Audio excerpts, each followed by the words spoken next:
sa lahat ng mga horror films sa panood ko, ito talaga yung very, very creepy.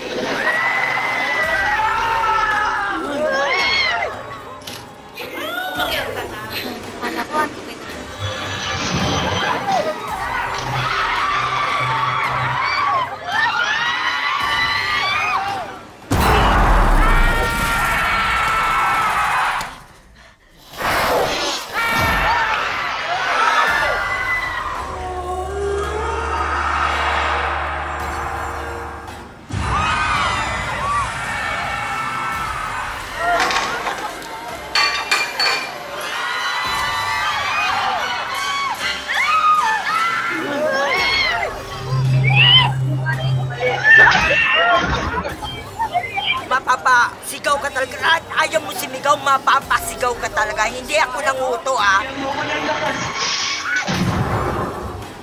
Tanong pa, pwede mag-mark na.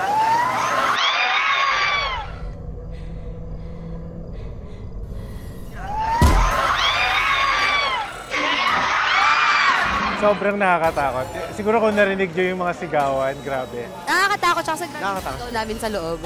Yes, lalo na if nakita nyo na si Mother. Very effective yung mga scares niya. Nahampas ko nga siya palagi. Nakakatakot, parang ang daming jump scares. At the moment na nakita ko yung... Sobrang gruesome ng details, kaya sobrang nakakatakot yun. Huwag kang mag-alala, hindi ka sasaktan. Dahil mga anghel, hindi naman nananakit, di ba? The jump scares as well, it's also beautifully crafted. Like the timing of it is very creative. Grabing ganda talaga ng movie, matatakot ka talaga. Super nakakatakot kung i-rate ko siya 10 out of 10 kasi grabe talaga yung feel sa loob ng sinehan.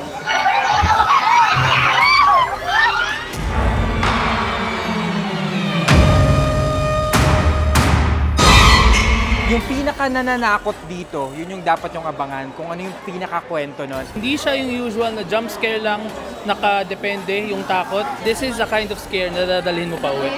Sobrang nagustuhan ko talaga yung lore nitong Lilim. I feel like very believable at mag-empathize ka talaga sa characters. Kasi so inherently creepy and terrifying in itself that captivated ka talaga throughout the movie. And this type of movie just makes you feel talaga na, shocks, buti na lang pinanood ko ang pelikula to. Hi everyone! I'm inviting you all to watch Lilim this March 12 na po yan in cinemas nationwide. Mwah!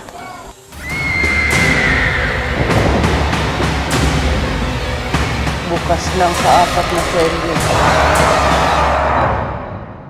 Anda ng lahat.